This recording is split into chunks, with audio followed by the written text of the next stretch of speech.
د دې وخت تازه ترین صورتحال دا دی چې ایران چې کوم دی نو هغه په امریکا باندې حملې کوي. د امریکې په هوایي پوځي اډو باندې ښه درانه بریدونه او حملې کوي. د حملو سلسله جاري ده او د ایران چې کوم پوځ دی پاسداران انقلاب IRGC چې کوم ټاپ کمانډرز دي د هغې د اړخه دا خبر دا بیان مخې ته راغلی دی چې ایران هیڅ قسم هار منلو ته تیار نه دی او ایران به د امریکا پر ضد باندې ښه مضبوط ریزسټنس ښایي. د ایران سره دومره هتیار، دومره وسله، دومره ویپنز په دې وخت کې شته چې که ایران روزانه 100-200 میزایل په امریکا باندې شیندي، په امریکا باندې 100-200 میزایل د روزانه په بنیاد باندې د هغې استعمال کوي، نو ایران د راتلونکو 10-15 کلونو پورې دا جنگ د امریکا سره کولی شي. یعنی ایران دومره طاقت لري چې هغه د راتلونکو 10-15 کالو پورې د امریکا سره مقابله کولی شي. بل خبر دا دی چې د امریکې صدر ټرمپ چې کوم دی نو هغه دا بیان، دا خبرداری او دا وارنینګ جاری کړی دی چې ایران چې کوم دی نو په هغې چې تر اوسه پورې موږ کوم بریدونه او کومې حملې کړي نو دا ډېرې معمولي او ډېرې کمزورې حملې وي. د دې نه پس به موږ ښې درنې حملې، ښه درانه بریدونه چې کوم دي نو د هغې سلسله به شروع کوو او داسې به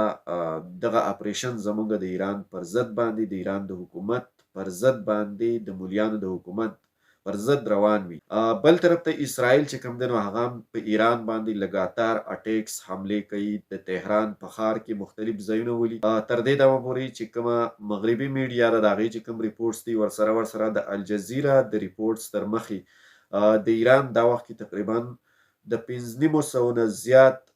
وګړي چې کوم دي چې په هغې د پاسداران انقلاب خاص ټاپ کمانډرز آفیشلز هم شامل دي، خو زیات پکې عام سیویلینز وژل شوي دي. ورسره بل خبر دا دی چې څنګه ما تاسو ته وویل چې ایران زیاتره هغه ځایونه ټارګټ کوي چېرته چې د امریکا پوځي اډې دي، د هغې ایر بیسز دي. نو خاص کر په عرب ملکونو باندې په دې وخت کې ایران ښه درانه بریدونه چې کوم دي نو هغه لګاتار کنټینیو ساتي. په سعودي عرب باندې په ریاض ښار باندې په دې وخت کې د ایران د طرف نه د میزایلو حملې کیږي. دا ویل کیږي چې اوس کوم موجوده اپډیټ دی نو هغه دا چې د امریکې یو سفارتخانه هم په ایران په سعودي عرب کې په ریاض ښار کې د ایران له اړخه ټارګټ شوې ده. په هغې باندې ایران 2 ډرون ورخوشي کړي دي. خو د سعودي چې کومه حکومتي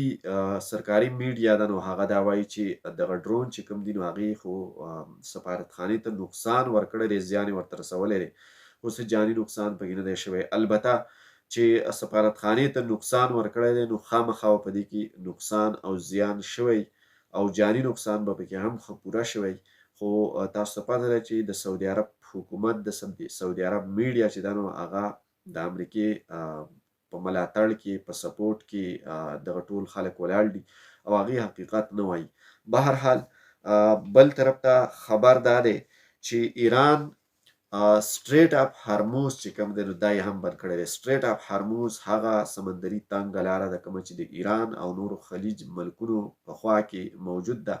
او په دغه لاره باندې د دنیا 20% تیل چې کوم دي د دنیا چې نور کوم ملکونه دي، یورپي ملکونه دي، آسټریلین دغه شانته کې نور عرب ملکونه دي، افریقایي ملکونه دي، ایون تر هندوستانه پورې، تر رشیا او چاینا پورې په دغه لارو باندې د تیلو ډیر زیات آمد و رفت کیږي. د ایران او د نورو عرب ملکونو نه چې کوم تیل دنیا ته سپلای کیږي نو هغه هم په سټریټ اپ هرموز نومي لاره باندې سپلای کیږي. د ایران سره دا اختیار، دا اتارټي موجود ده چې هغه سټریټ اپ هرموز څه ټایم هم وغواړي نو بندولی شي. په دې وخت کې د ایران له طرف نه دا خبر مخې ته راغلی دی چې ایران وایي چې په دغه لاره باندې د دې نه پس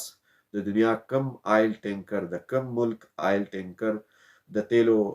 چې کوم ټینکرز دي چې په هغې کې تیل بهر ته وړي، که دا د کم ملک جهاز یا آیل ټینکر هم دلته کې مونږ ولیدو نو مونږ به هغه فورا هیټ کوو، په هغې باندې به مونږ میزایل ورولو.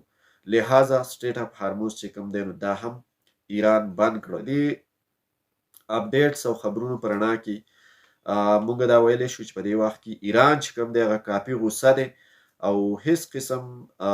یره طرحه نه لري او نه یره طرحه محسوسوي بلکې امریکا خو چې کومه ده نو د هغې 3 جهازونه چې کوم دي نو دا خو په خپله باندې راغورځېدلي دي په کویت کې. پرون تاسو ته چې ما کوم خبر درکړی نو په هغې کې ما دا ویلي چې د امریکا یو F-15 فایټر جیټ خطرناک طاقتور ترین جهاز دی او هر قسم جنگي کاروایی چې کومه ده نو په هغې کې دغه جهاز چې کوم دی نو دا یاد دی. د امریکا د دې وخت ریسنټ اپډیټس دا دي چې په کویت کې چې امریکا کوم پوځي اډره په دغه ځای کې 3 جهازونو پرواز کولو چې د کویت چې کوم ایر ډیفنس سیستم دی چې هغې د ایران د میزایل د انټرسپټ کولو دپاره دغه ایر ډیفنس سیستم چې کوم دی دا تیار شوی دی. هغې په غلطۍ کې د ایران د میزایلو د راغورځولو پر ځای په غلطۍ کې میسټیکنلی هغې د امریکا دغه 3 جهازونه چې دي نو دا یې ویشتي دي او دا راغورځېدلي دي او په دې وخت کې هم مکمل طور باندې تباه شوي دي. او دغه یو جهاز چې کوم دی نو دا خواوشا 30 نه واخله تر 40 میلیون ډالره پورې قیمت لري. نو په دې وخت کې موږ داسې ویلی شو چې د امریکا تقریبا د 100 میلیونه ډالرو نه زیات سیوا خو صرف د دغه جهازونو که موږ قیمت ولګو کم سے کم نو دا د امریکا تاوان په دې 2 ورځو کې د ایران سره په جنګ کې وشو. بل طرف ته د امریکا چې کوم د ډیموکریټ پارټۍ کوم غړي دي نو هغه په امریکا کې دننه خاص کر دغه پارټۍ چې کوم سپورټرز دي او دغه پارټۍ کې دننه چې کوم نور کوم سیاستدانان دي کوم سیاسي کارپوهان دي نو د هغې له اړخه په دې وخت کې په ډونالډ ټرمپ باندې ډېر مضبوط تنقید کیږي، ډېرې سختې نیوکې کیږي چې یاره ډونالډ ټرمپ چې کوم دی نو هغه په دې وخت کې یو غیر ضروري جنگ چې دی نو د هغې آغاز یې وکړو او د هغې نقصان نه صرف یوازې امریکا ته په دې وخت کې راسي بلکې ټوله دنیا چې کومه ده نو د دغې جنګ په لپیټ کې د دغې جنګ په اور کې چې کوم دی نو ټوله دنیا نن سوځي او دا د ډونالډ ټرمپ یو لویه غلطي او یو میسټیک دی. بهرحال دا د دې وخت تازه ترین اپډیټس و چې ما تاسو له درکړه. تاسو د دې ویډیو د دې ریپورټ په حوالې سره څه وایي خامخا کمنټ سیکشن کې خپل نظر زموږ سره شریک کړئ. راځو بس تاسو لپاره د یو نوي ویډیو سره تر هغې پورې ماته اجازت راکړئ. د لوی خدای په امان.